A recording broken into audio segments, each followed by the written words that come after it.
KJ.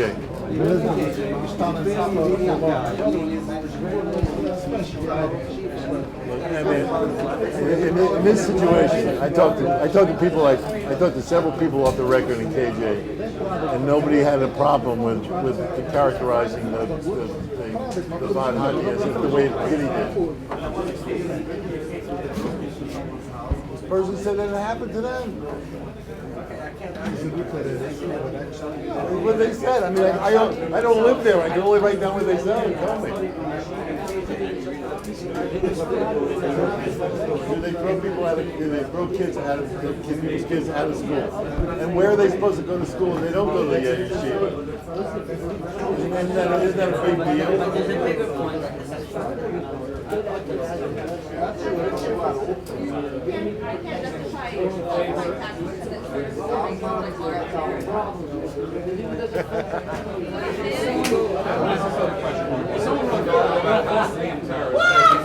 Guys are being oppressed by the eyes of 3 generations. But it's nothing. Can't compare those two things. Well, I mean, I think it's like, yeah, I wouldn't be upset because I think this is their point of view. I would get an Israeli point of view. Because the thing is like, then you can balance them together. But the thing is like, this is a situation where like this story, which happens a lot, has never been told. So why not just tell it, from her point of view? I mean, the thing is like, it doesn't mean that everybody in KJ is suddenly being thrown out of the country or put in an oven because she doesn't like them. That's just her story, I see people are very bent out of shape about it. I wish you could be louder so everyone could hear, get involved in the conversation. You know what I mean? People ask you to speak up. I forgot. Either speak up or he has a low voice. A man with a low voice. I understand. I'm not really attacking what you're saying. I want to bring back the conversation. He's a soft-spoken guy, man. That's okay. And I mean, I appreciate your comments because the thing is, like, one of the things that, all this attacks, I never got like. They said, like, oh, it was horrible, it was all full of lies, but nobody ever said what these lies were, I can tell you what the reason to receive what other people emotional because it would be the same with the pressure people outside getting no issues for that. I certainly think what is going to be nice because I experienced it on a personal level. We look at the trade with professional people on a daily basis. I can tell you, for sure, they can ask me what they think. Basically, that's basically about people. I'm not saying from the point of view you're wrong, but I'm just saying how people myself. Well, my main goal in that article was to tell that person's story. And she was getting railroaded by the community, and that would be impossible to refute.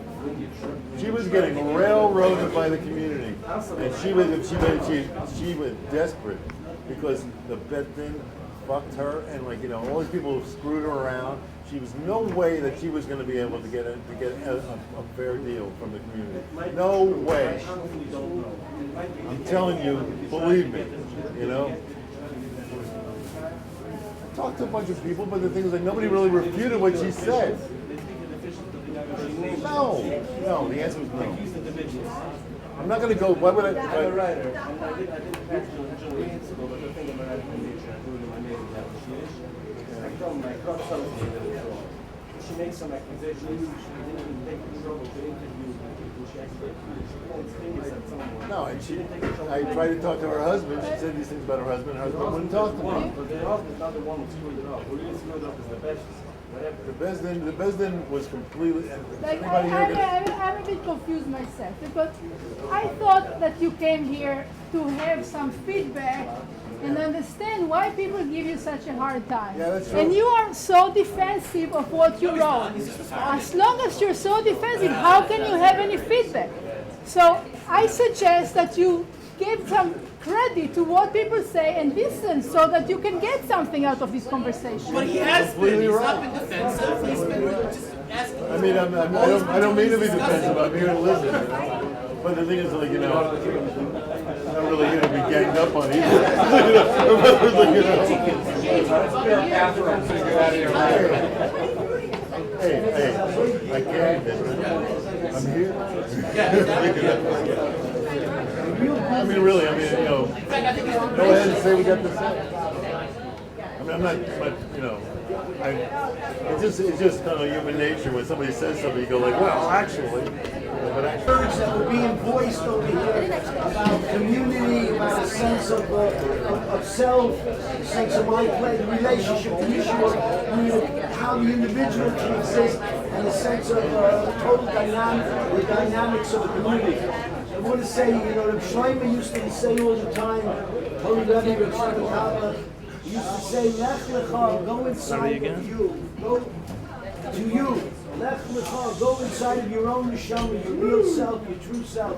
There's a place inside of each individual which is so good, so pure, a level that needs no fixing. So that, in other words, we have to grant each individual, each person, totalness. He can have all the love in the world, and the strength, everything can happen to every person. So really, there's Gan Eden all around us, but there's also chaos and destruction around us. So it's our choice what we want to perceive as an individual. And as a community, we can see the goodness in the next person and go from one good moment to another. How would you relate this discussion? Or we can see the negative. I don't know, it's all good. As far as I'm concerned, it's all good.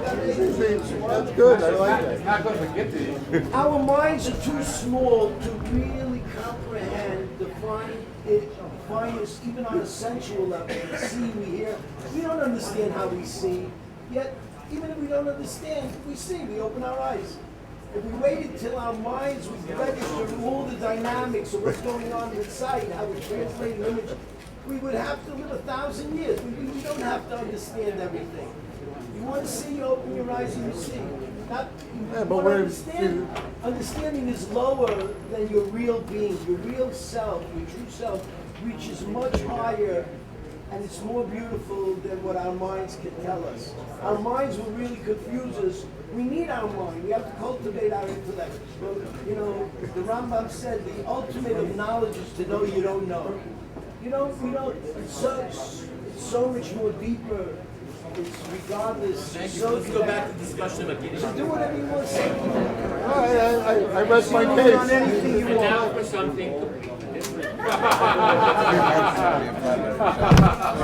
I'll tell you what, apropos of this lady's comment over here, I see, I asked Isaac over here, I said, Isaac, everybody's mad at me, do you think it was an anti-Semitic article? So he said, let me check it out. So he comes in, he has 55 incidences in his 7,000-word article of where I was anti-Semitic. So, I don't know how you came up with that, but I'd like to find out. 55 comments. Oh, I thought it was 55 incidences of anti-Semitism. I was thinking oh my God, this is worse than I thought. They're in Walmart, in the parking lot of Walmart. Friday afternoon, and it's raining. It's not in the parking lot of Walmart, you're wrong already. Okay. Because you've been drinking too much. What's your name? It was actually outside the parking lot of the used car lot in East Curious KJ, where her husband works. So there's two things. First of all, when they come, there's a Walmart there, and of course they only come for the big sale. Yeah. Well, okay, that's not a terrible thing. It's a setup. Why would you go to Walmart? Exactly. Why would you go to Walmart? But somehow these Jews are only coming to Walmart for the big sale. Okay. It's just nice. And then these Orthodox Jews in their minivan as they scurry in the rain.